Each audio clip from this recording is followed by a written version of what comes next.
থেকে যে মন্ত্রটি আমাদের টেনে ধরে রাখে, যে মন্ত্রটি রোগীকেও সুস্থ করে দেয়, এবং বলছেন যে মন্ত্রটির মাধ্যমে অকাল মৃত্যু দূরে যায়, এটি হলো মহামৃত্যুঞ্জয় মন্ত্র। কি মন্ত্র সবাই বলো? মহামৃত্যুঞ্জয় মন্ত্র। এই মন্ত্রটি কোথায় আছে? এটি ঋগ্বেদে আছে। আমাদের বেদ কয়টা?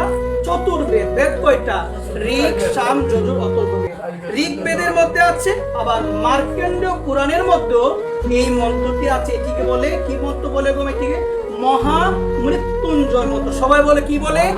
মহামৃত্যুঞ্জয় মন্ত্র। ওম ত্র্যম্বকম যজামহে সুগন্ধিং পুষ্টিবর্ধনম উর্বারুকমিব বন্দনাম মৃত্যুর মুক্ষীয়মামৃতাৎ। বলছেন এই মন্ত্রটি যদি কেউ শ্রদ্ধা সহকারে প্রতিদিন যদি জপ করে মা, সে যদি তার ঘরে যদি রোগীও থাকে বা সে যদি রোগীও হয়, ওই রোগ থেকে সে মুক্তি লাভ করবে, আয়ু বৃদ্ধি হয়।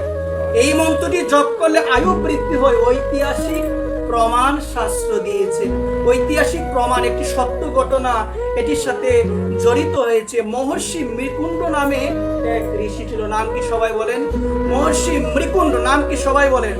তার স্ত্রীর নাম হলো মারুদ্যুতি। তাদের কোনো সন্তান ছিল না। কি ছিল না? সবাই বলো। তাদের কোনো সন্তান ছিল না। ভগবান শঙ্করের আরাধনা করেছেন। ভগবান শঙ্করের আরাধনা করার পরে দেবাদিদেব মহাদেব তপস্যায় সন্তুষ্ট হয়ে তাদের দর্শন দিয়েছেন। দর্শন দেওয়ার পর বললেন, কি চাও তোমরা? বললেন, আমাদের কোনো সন্তান নাই, আপনি কৃপা করে আমাকে একটা সন্তান দান করুন। সন্তান দিয়েছেন, অনেক আনন্দ। তারপরে মহর্ষি মৃকুণ্ড পুষ্টি বিচার করে দেখলেন অনেক সাধনার ফলে সন্তান পেয়েছি, কিন্তু ওই সন্তান জীবিত বেশি দিন থাকবে না, তার আয়ু অনেক কম, তার আয়ু অনেক কম।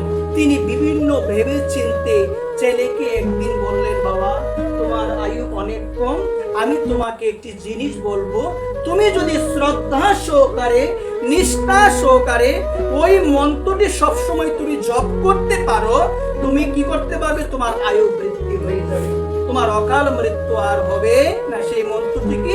সেই মন্ত্রটি হলো, সবাই বলে, ওম ত্র্যম্বকম যজামহে সুগন্ধিং পুষ্টিবর্ধনম উর্বারুকমিব বন্দনান মৃত্যুর মুক্ষীয়মামৃতাৎ। বলছি এই মন্ত্রটি বাবা তুমি যদি সব সময় জপ করো, তোমার আয়ু বৃদ্ধি হবে, তোমার কোনো রোগ হবে না, তোমার এই যে তোমার যে অল্প আয়ু সেটা থেকে তুমি মুক্তি লাভ করবে, তোমার অধিক আয়ু হয়ে যাবে।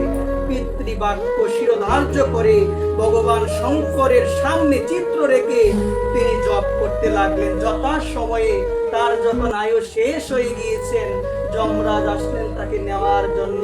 বারংবার চেষ্টা করলেন। মন্ত্রের এমন শক্তি, মা গল্প কথা বলছি না, সাক্ষাৎ প্রমাণ শাস্ত্র দিয়েছে। মন্ত্রের এমন শক্তি, ওই মন্ত্রের মহামৃত্যুঞ্জয় মন্ত্র, মানে মৃত্যুকেও জয় করা যায় এমন মন্ত্র। এমন কেউ যদি শ্রদ্ধা সহকারে ভক্তি ভরে প্রতিদিন যদি শঙ্করের সামনে বলে, ওম ত্র্যম্বকম যজামহে সুগন্ধিং পুষ্টিবর্ধনম উর্বারুকমিব বন্দনাম মৃত্যুর মুক্ষীয়মামৃতাৎ, ওই মন্ত্রটি যদি কেউ জপ করে, তাকে যমরাজ স্পর্শ করতে পারলেন না। বারংবার চেষ্টা করলেন, স্পর্শ করতে পারলেন না। ওই যে ব্যক্তিটা, তিনি পরবর্তীতে হলেন মার্কেন্ডীয় মুনি। কি বলো গো মা? মার্কেন্ডীয় মুনি। তিনি একটি পুরাণ রচনা করলেন। এই পুরাণ আছে এখনো। ওই পুরাণের নাম হলো মার্কেন্ডীয় পুরাণ। কি পুরাণ গো? আমাদের যে অষ্টাদশ পুরাণ রয়েছে, এর মধ্যে একটি পুরাণ হলো মার্কেন্ডীয় পুরাণ। ওই পুরাণটা তিনি রচনা করেছেন, এবং ঋগ্বেদ থেকে ওই যে মন্ত্রটা ত্র্যম্বকম যজামহে, ওই মন্ত্রটা তিনি তার পুরাণের মধ্যে আবার লিখে দিয়েছেন। ওই জন্য দুইটা গ্রন্থের মধ্যে এই মন্ত্রটা আছে। এই জন্য মা আপনাদের আতুল চরণে নিবেদন, এটা অনেকেই জানে, আপনারা এটা পাবেন, আপনার চেষ্টা করলে পাবেন। একটু এটা মুখস্থ করে প্রতিদিন ভগবান শঙ্করের